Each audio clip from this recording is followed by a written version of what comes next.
Hi everyone, it's Darlene. Welcome back for my second wreath video this week. I'm making this wreath out of a leaf stamp. I'm using the Totally Tropical set by Altanu, and I'm also using this tiny little flower center to decorate my wreath. I'm going to use the nesting circle dies just to create a guide for my wreath. This is the 2 7/8 inch circle.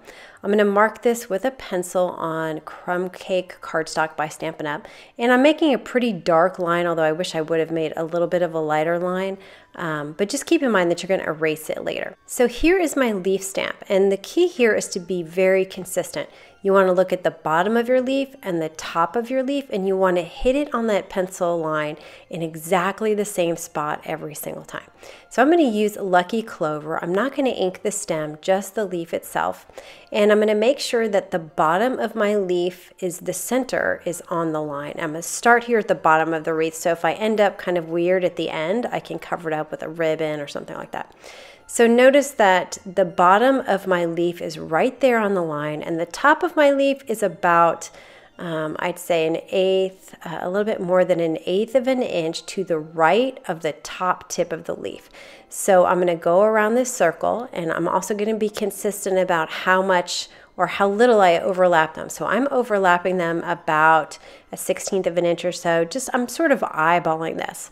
Now, as I stamp around, that pencil is going to sort of stick to my stamp, and I'll be able to see actually my guide where I stamped it previously because of that pencil line. So I've got the bottom of my leaf right there on the pencil line, and then the top about 1/8 of an inch to the right of center. And I'm just going to go all the way around the circle, and you can see it's really looking like a nice wreath here. You can experiment with how much you overlap to get it to kind of work out to be very even at the very end. Mine was pretty close. There's not quite as much of an overlap between that first leaf stamp and the last one. If it's noticeable and it bothers you, you can always add like an embellishment at the bottom or tie a bow and put it there to cover it up. I let this dry thoroughly before attempting to erase anything. Normally with the Distress inks, it's really hard to get those pencil lines out, but this Distress Oxide ink really let me erase more of the pencil than I thought it would. And this is kind of why I wish I had drawn a lighter line, because it doesn't completely disappear. Now, you can't see it with the naked eye, but if you look at the photo on my blog, you can kind of see a little bit of a pencil line because it is a micro lens. And a lot of times I take pictures and I see things that I didn't see at all before I took the picture. Now I'm taking that center flower stamp and I'm just stamping it randomly around my wreath in some Versamark ink. I'll sprinkle it with some white powder to see kind of what it looks like here. And I wasn't very happy. I thought there was a little bit of a gap in the upper right hand corner, so I stamped one more, sprinkled that with some powder, and then I was happy with it. So now I'm just going to heat it to set it. And then I can move on to the centers. I have a Versamarker pen. It's just a Versamark ink pad in a pen form. And this works really, really well for me. So what I'm doing is I'm taking the fine tip. I'm just drawing a circle in the center of each of those flowers. And then I'm going to take my red tinsel embossing powder. This is by Ranger. It's a great Christmas embossing powder. It's bright, bright red and sparkly.